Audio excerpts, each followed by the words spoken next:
Saludos, estamos en un nuevo programa Somos Sur en este canal y vamos a hablar de derechos humanos, uno de los temas que más abordamos en nuestro programa, y de derechos humanos en la frontera sur, que así además es el título del informe que hace año a año la Asociación Pro Derechos Humanos de Andalucía. Y vamos a hablar, y tenemos como invitada hoy precisamente a una de las coordinadoras de este informe, Ana Rosado. ¿Qué tal? ¿Cómo estás? Hola, ¿qué tal? Ana Rosado, que es diplomada en Trabajo Social, además tiene el máster en Igualdad de Género, Identidad y Ciudadanía por la Universidad de Cádiz, y llevas ya desde 2017 coordinando este informe que hace un equipo amplio de personas, ¿no, Ana? Y que además van a ser ya 20 años de informes, ¿no? Sí, lo llevamos haciendo desde el año 2002, precisamente para denunciar las vulneraciones de los derechos humanos en toda esta frontera sur española. Y el año que viene hacemos 20 años desde la primera edición de ese informe, cuyo contenido ha ido variando en lo que es análisis, pero que siempre tiene un objetivo, ¿no? Hacer ese análisis cuantitativo del número de llegadas para contrastar los datos con los que supuestamente deberían de dar desde fuentes oficiales, y por otro ir denunciando esas vulneraciones de derechos. Y una de las principales vulneraciones es el derecho a la vida, ¿no? En esa frontera sur, que cuando hablamos de frontera sur, europea y española en concreto, sería la frontera que abarca el Mediterráneo y el Atlántico, la parte canaria y la parte andaluza, ¿no? Sí, nosotras distinguimos y decimos que es la frontera sur española, por ponerle Sí. un nombre. Está la oriental, que es la griega, perdón, la central, que es la italiana, y más la occidental, que sería la nuestra, y comprende las rutas no solo del mar Mediterráneo, sino lo que viene siendo el mar de Alborán, que es la zona de las costas andaluzas de Málaga, Granada y Almería, la zona de Levante también, Murcia, Valencia, sobre todo Comunidad Valenciana y las Islas Baleares, y después la zona del Estrecho, lo que es la zona de Cádiz con el norte de Marruecos, y ya la zona de las Islas Canarias. Todo eso sería la frontera sur española. Y hay que decir que en esa frontera ustedes también hacen un informe, luego hablaremos del último informe presentado el pasado 22 de marzo, el informe de la frontera sur, que tiene además un informe de 144 páginas, que tiene un capítulo especial de Canarias este año, abondaremos en él, pero hay otro sobre las muertes en esa frontera sur. En los últimos 33 años, decías en tu intervención en el Foro de Activismo Social y Derechos Humanos del ESPAL recientemente, en el Teatro Víctor Jara, que en 33 años se calculan unas 10.000 personas que murieron en naufragios de cayucos y pateras. Pues sí, son 10.008 personas, la cifra redonda, todas estas personas que han perdido la vida o han desaparecido.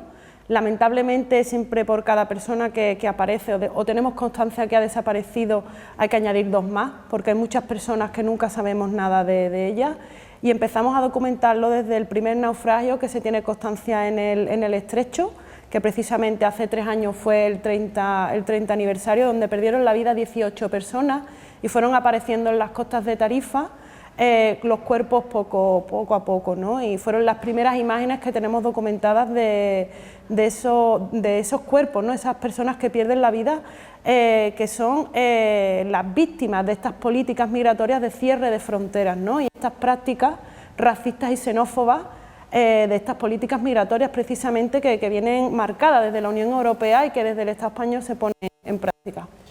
¿Y cómo se puede hacer ese cálculo de la cantidad de gente que muere, teniendo en cuenta a lo mejor que habrá cayucos que mueren en alta mar, y si no hay un informe de la costa de Senegal o de Marruecos, no se sabe nada, ¿no? Si no llega nadie. Claro, es lo que nosotras también decimos, esos son los datos que nosotros hemos podido verificar, verificamos con datos... Hay 10.008 contrastados. Contrastados, son los datos que nosotros hemos podido verificar con nuestro monitoreo, tanto en costas como con la ayuda de los jueces o la ayuda de la propia Guardia Civil. Quiero recordar, ¿no?, que el tema de migración es de ámbito estatal y precisamente es el Ministerio del Interior el que los lleva, y lamentablemente cada día, o por desgracia, aparecen cuerpos en nuestras costas o personas que pierden la vida o desaparecen, y para ellas no hay una palabra de consuelo ni de solidaridad, y mucho menos para sus familiares. Entonces es un trabajo que hemos venido haciendo durante 33 años precisamente para que no sigamos deshumanizando a estas personas, ¿no? Y en ese sentido está habiendo una especie de movimiento de ciudadanía en Canarias, me imagino que también en Andalucía, de gente que se está preocupando de conectar a los supervivientes con familiares en los países de partida, en los países africanos, para intentar recuperar los cuerpos, para intentar identificarlos, ¿no? Eso está, no sé si en Andalucía también está pasando. Sí, es un trabajo que también hacemos desde APDHA y justamente ahora mismo llevamos como 3 años que nuestro trabajo no es solo contabilizar el número de personas que llegan, esos datos son muy importantes porque los familiares llaman y te dicen, bueno, mi hijo salió de tal sitio, ¿qué ha pasado? Y dices tú, bueno, pues tal día llegó esta patera a este sitio, han pasado por el CATE, no han pasado, están en el CIE, no están en el CIE, entonces un trabajo de monitoreo bastante exhaustivo el que hacemos y sobre todo ya no solo desde el lugar de origen, sino también al lugar donde se supone que deberían de llegar, que también llaman muchos familiares, precisamente por ese oscurantismo que tienen estas políticas migratorias, ¿no? que tratan a estas personas como delincuentes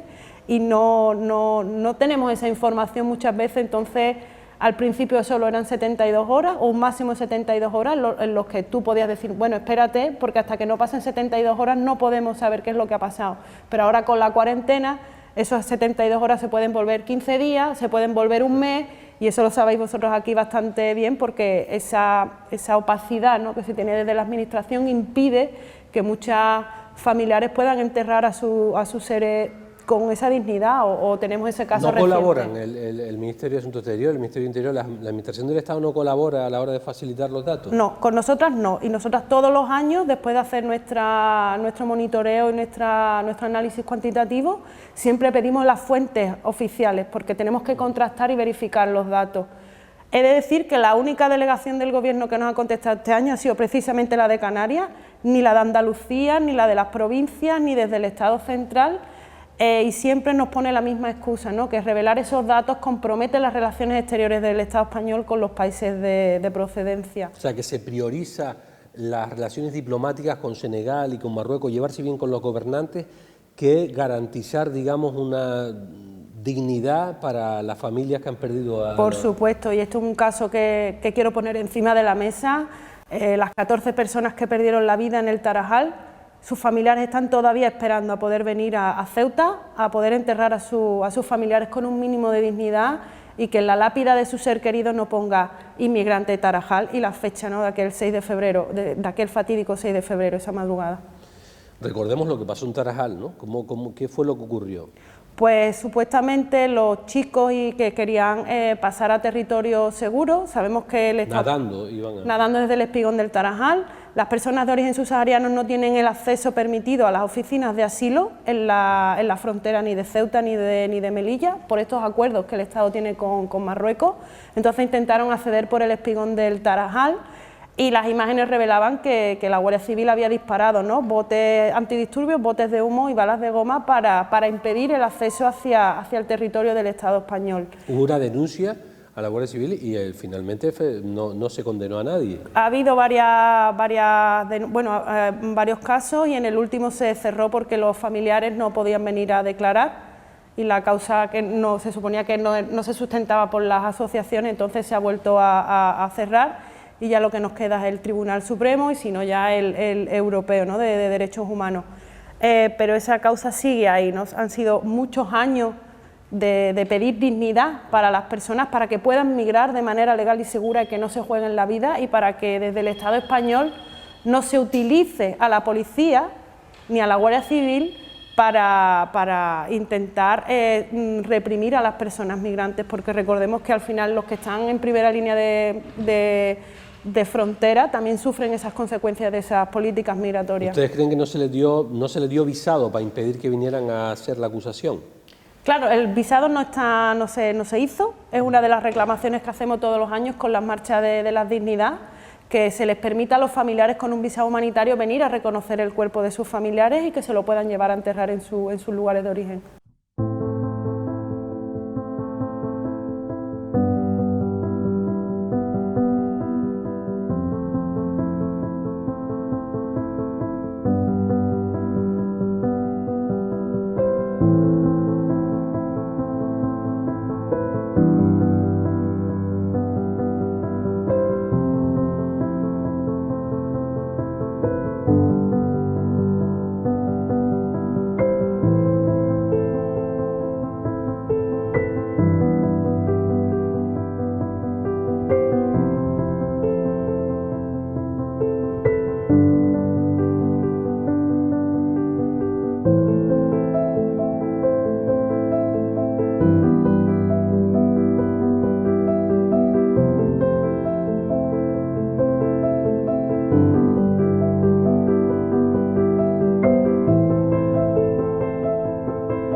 Hablemos de ese informe, del último informe, fue presentado en el 22 de marzo en Frontera Sur, y hay un capítulo especial que hablan de Canarias. En concreto tengo aquí algunos de los datos. Cuando dicen el incremento de llegada a Canarias en 2020 fue de 756%, la respuesta del Gobierno ha sido, dice el informe de ustedes, de manual, represivo y antihumanitario.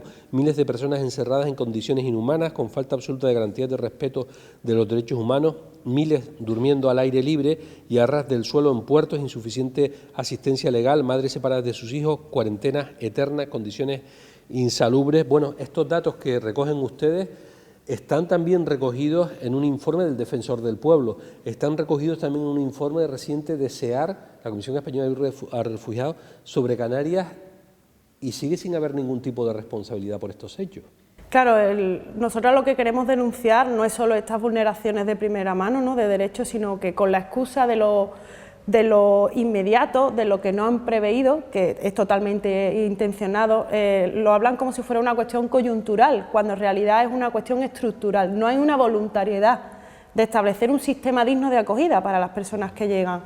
El Estado español no tiene un sistema de acogida, tiene un sistema de identificación, de detención y de expulsión. Ese es el sistema que hay para las personas migrantes que acceden por un puesto no habilitado, que recordemos no es un delito, que la gente piensa que es un delito porque así te lo venden y no es un delito.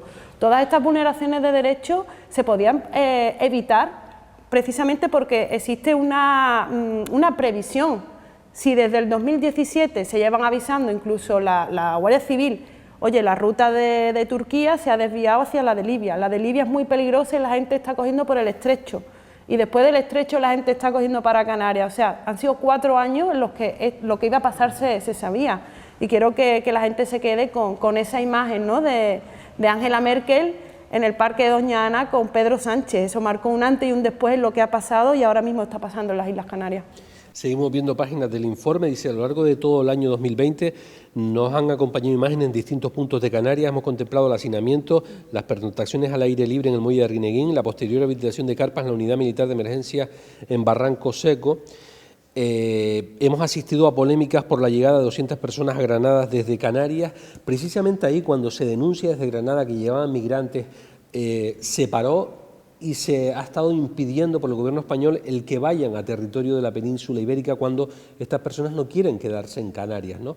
Y eso ha sido otro foco de problemas, ¿no? Y de denuncias también, ¿no? No se puede limitar de vulneración de derechos, digamos. El derecho a la libre circulación de estas personas. De hecho, el otro día una jueza lo dijo. Ha habido una sentencia pero se siguen practicando estas prácticas, ¿no?, que limitan y reducen los derechos humanos. Y precisamente eso pasó porque llegaron a Canarias y no había un sistema de acogida preparado para estas personas e iban a estar en situación de calle. Y la alerta de las asociaciones fue, ha llegado gente, se necesita poner en marcha el mismo protocolo que se trabajó desde las asociaciones con la Administración en 2018. O sea, porque en 2018 también lo vivimos en el estrecho y pasaba exactamente lo mismo con la particularidad que era la península. La gente tiene libre circulación, pero es muy importante lo que has dicho. El Estado español es un lugar de tránsito, no es un lugar de destino para la mayoría de las personas. Las personas no se quieren quedar aquí, quieren ir donde tienen sus redes, donde tienen sus familiares, que bien es Francia, Bélgica, Holanda. El fotoperiodista Javier Baulúos, premio Pulitzer,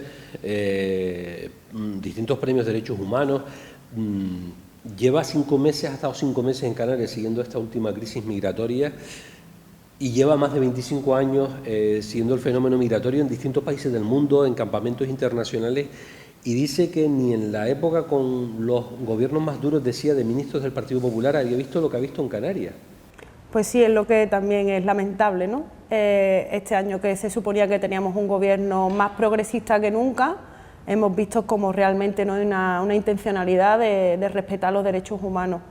Y para nosotros ha sido bastante frustrante que tengamos que asistir a esto y seguir denunciando que da igual el color del partido, el que esté en el gobierno. En materia migratoria ya hay una línea ideológica clara, ¿no?, que siempre que no salgan, si salen que no lleguen y si lleguen que no se quedan. Esa es la política migratoria que tiene el Estado español, ¿no? Impedir que la gente salga de sus países, si sale que no lleguen a donde tengan que llegar, pagando a terceros países para reprimir, subcontratando esa represión, y si lleguen, deportarlos de vueltas a sus países de origen. Hablan ustedes en el informe también de la criminalización de la solidaridad. Ponen, por ejemplo, el caso de la activista Elena Maleno, expulsada de Marruecos, que ha acusado también al gobierno español de ser cómplice de esa expulsión. Ponen otros casos de bomberos sevillanos en Lesbos criminalizados. En el caso de Canarias hemos asistido en el campamento de las Raíces a una denuncia de una gente en Tenerife que han apoyado a los migrantes que querían quedarse fuera porque decían que dentro no habían condiciones dignas para dormir, que había hacinamiento, que la comida no estaba en condiciones, que sanitariamente no tenían una buena asistencia, y ha habido pues enfermeras voluntarias atendiendo las curas fuera del campamento de las Raíces, gente del pueblo de Tenerife haciendo de la laguna, haciéndole comida, y sin embargo el discurso desde la delegación del gobierno acusando a la gente que está fuera, a la gente solidaria, de querer provocar revueltas, de estar mintiendo sobre lo que pasaba en las Raíces. ¿Les parece a ustedes que eso forma parte de la criminalización, lo que se está haciendo en Canarias? Por supuesto, y eso desvela una vez más, ¿no?, que la población o la ciudadanía no tiene un pensamiento como los legisladores. La ciudadanía es solidaria, acoge, y la ciudadanía lo da todo. Incluso, como bien dices, con lo poco que tienen, de eso se trata la solidaridad, y eso precisamente pone de relieve que los gobernantes que libremente decidieron en su momento garantizar el cumplimiento de los derechos humanos, porque así lo exige la Constitución y los derechos humanos no están adscritos a un territorio, no lo hacen porque no quieren. O sea, y la ciudadanía va siempre por muchos pasos por delante, y hacer esa acusación forma parte de esa estrategia de criminalización, ya no a las personas migrantes, sino ese efecto disuasorio a la población para que no ayuden y para que no muestren. Un caso que tuvimos en Cádiz que fue muy llamativo, a una mujer la multaron en su momento con 175.000 pesetas por acoger a una persona migrante que acababa de llegar en una patera de madera, las barcas de madera, hacia las costas gaditanas, y la multaron con 175.000 pesetas, y a día de hoy ella lo dice: yo lo volvería a hacer, ¿no? Esa política de la criminalización también se ha ido evolucionando y ha ido castigando a la ciudadanía.